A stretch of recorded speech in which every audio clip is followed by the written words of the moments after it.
ചുങ്കത്തറയിൽ കൂറുമാറിയ പഞ്ചായത്ത് അംഗത്തിന്റെ ഭർത്താവിനെ ഭീഷണിപ്പെടുത്തിയതിൽ വിശദീകരണവുമായി CPM എടക്കര ഏരിയ സെക്രട്ടറി. പ്രകോപിപ്പിച്ചപ്പോൾ പറയേണ്ടി വന്നതാണെന്ന് Edakkara area secretary T Raveendran media വണ്ണോട് പറഞ്ഞു. കുടുംബത്തെ ഇല്ലായ്മ ചെയ്യുന്നത് എന്ന് പറഞ്ഞത് CPM രാഷ്ട്രീയമാണ് വ്യക്തമാക്കുന്നതെന്ന് PV അൻവർ MLA പ്രതികരിച്ചു. താൻ അൻവറിനൊപ്പമാണെന്ന് സുധീർ പുന്നപ്പാലയും പ്രതികരിച്ചു. ഞാൻ അങ്ങോട്ട് വിളിച്ചതല്ല, ഇത് സുധീർ എന്നെ വിളിച്ചതാണ്. ഈ അവിശ്വാസ പ്രമേയം കൊടുത്ത മുതൽ ഞങ്ങളെ കൂടെ ഉറച്ചു നിൽക്കും എന്ന് പറയുകയും അവസാന ഘട്ടത്തിൽ ഈ രീതിയിലുള്ള നിലപാട് സ്വീകരിച്ചതുമായി ബന്ധപ്പെട്ടാണ് ഞാൻ പറഞ്ഞത്. ആദ്യം മുതൽ തന്നെ സുധീർ പറയുകയാണ് അൻവറിന്റെ കൂടെയാണ് ഞാൻ, അപ്പോ LDFന്റെ കൂടെ നിൽക്കാൻ കഴിയില്ല എന്ന് പറഞ്ഞത് ഞങ്ങൾ അതവിടെ വെച്ച് അവസാനിക്കുമായിരുന്നു. ഇപ്പൊ പാർട്ടി സെക്രട്ടറി പറഞ്ഞത് 2-3 യോഗത്തിൽ അവർ വന്ന് ഞങ്ങളെ കൂടെയാന്ന് പറഞ്ഞു. അതിലൊക്കെ അവർക്ക് ഭീഷണിയാണ്. ഒരു സ്ത്രീ എന്ത് ചെയ്യാൻ പറ്റും? ഒരു സ്ത്രീക്ക് മറ്റെന്താ മാർഗം? അപ്പൊ ഇതാണ് രാഷ്ട്രീയം, ഇതാണ് CPM ഞാൻ ഈ പറയുന്ന പിണറായിസം. അതിനപ്പുറമൊന്നുമില്ല ഇതില്.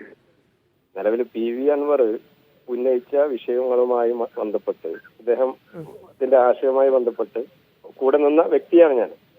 ഇപ്പോ നിലമ്പൂർ നിയോജക മണ്ഡലത്തിലെ ആ പാർട്ടിയുടെ തൃണമൂൽ കോൺഗ്രസിന്റെ നിയോജക മണ്ഡലം സെക്രട്ടറി ചുമതല കൂടി ഉള്ള ആളാണ് ഞാൻ. സ്വാഭാവികമായിട്ടും ഞങ്ങൾക്ക് അങ്ങനെ ഒരു തീരുമാനം എടുക്കാനല്ലേ പറ്റൂ. മുഹമ്മദ് ഷംസീർ ചേരുന്നുണ്ട്. ഷംസീർ, ഭീഷണി ഉണ്ടാകുന്നു, അതിനുശേഷം എല്ലാവരുടെയും പ്രതികരണങ്ങൾ, അവരുടെ ഭാഗങ്ങളെല്ലാം കേൾക്കുന്നു. പക്ഷേ ഇത് നിയമപരമായിട്ട് മുന്നോട്ട് പോകുമെന്നൊക്കെയാണ് സുധീർ നമ്മളോട് പ്രതികരിച്ചിരുന്നത്. എന്താണ് നിലവിലെ സാഹചര്യം? ചുങ്കത്തറ പഞ്ചായത്തിലെ അവിശ്വാസ പ്രമേയ നോട്ടീസുമായി ബന്ധപ്പെട്ടാണ് ഈ ഭീഷണി കോളുകളൊക്കെ ഉണ്ടാകുന്നത്. നമ്മളിപ്പോൾ കേട്ടത് CPM Edakkara area secretary T രവീന്ദ്രന്റെ ഭീഷണി ഫോൺ കോളാണ്. ഇത് സുധീർ പുന്നപ്പാല എന്ന TMCയുടെ മണ്ഡലം കൺവീനറെ വിളിച്ച് ഭീഷണിപ്പെടുത്തുന്നതാണ്. സുധീർ പുന്നപ്പാലയുടെ ഭാര്യയാണ് അവിടെ കൂറുമാറി UDFനൊപ്പം നിന്നത്. അൻവറിനൊപ്പം നിന്നാൽ ഭാവിയിൽ ഗുരുതരമായ വിഷയം ഉണ്ടാകുമെന്നും പാർട്ടിയെ കുത്തിയാണ് പോകുന്നത്, ഗുരുതരമായ ഭവിഷ്യത്ത് ഉണ്ടാകുമെന്നാണ് ഈ ഫോൺ കോളിൽ ഭീഷണിപ്പെടുത്തുന്നത്. ഒരു ദാക്ഷിണ്യവും നിന്നോടോ നിന്റെ കുടുംബത്തിനോടോ ഉണ്ടാകില്ല എന്നും CPMന്റെ ഏരിയ സെക്രട്ടറി ഈ ഫോൺ കോളിൽ പറയുന്നുണ്ട്. ഒപ്പം തന്നെ കരുതിയിരുന്നോ എന്ന മുന്നറിയിപ്പ് കൂടി ഈ ഫോൺ സംഭാഷണത്തിൽ പറയുന്നുണ്ട്.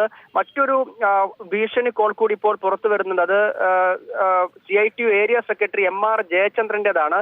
PV അൻവർ നിന്റെ ബാപ്പയൊന്നും അല്ലല്ലോ എന്നും, ഒപ്പം തന്നെ CPMനെ വഞ്ചിച്ച് നുസൈബക്ക് ശിഷ്ടകാലം സമാധാനത്തോടെ ജനപ്രതിനിധിയായി പ്രവർത്തിക്കാൻ കഴിയുമെന്ന് തോന്നുന്നുണ്ടോ എന്നും ഈ ഫോൺ കോളിലും ഭീഷണിപ്പെടുത്തുന്നുണ്ട്. അപ്പോൾ ഇത് ഈ അവിശ്വാസ പ്രമേയ ചർച്ചയ്ക്ക് മുൻപാണ് ഈ 2 ഫോൺ കോളുകളും നടക്കുന്നത്.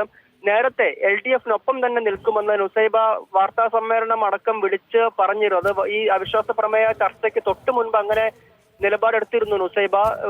എന്നിട്ടും UDFനൊപ്പം നിന്ന് കൂറുമാറിയതിലാണ് ഈ പ്രകോപനമൊക്കെ ഉണ്ടാകുന്നത്. അതിലാണ് ഇപ്പോൾ ഈ തരത്തിലുള്ള ഭീഷണി ഫോൺ കോളുകൾ ഉണ്ടാകുന്നത്. ഈ നേരത്തെ നമ്മൾ കേട്ട CPM ഏരിയ സെക്രട്ടറിയുടെ ഫോൺ കോളുമായി ബന്ധപ്പെട്ടാണ് ഇന്നലെ PV അൻവർ CPM നേതാക്കളുടെ തലയടിച്ചു പൊട്ടിക്കുമെന്ന മറുപടി ഭീഷണി പ്രസംഗം കൂടി നടത്തിയത്. ശരി ഷംസീർ.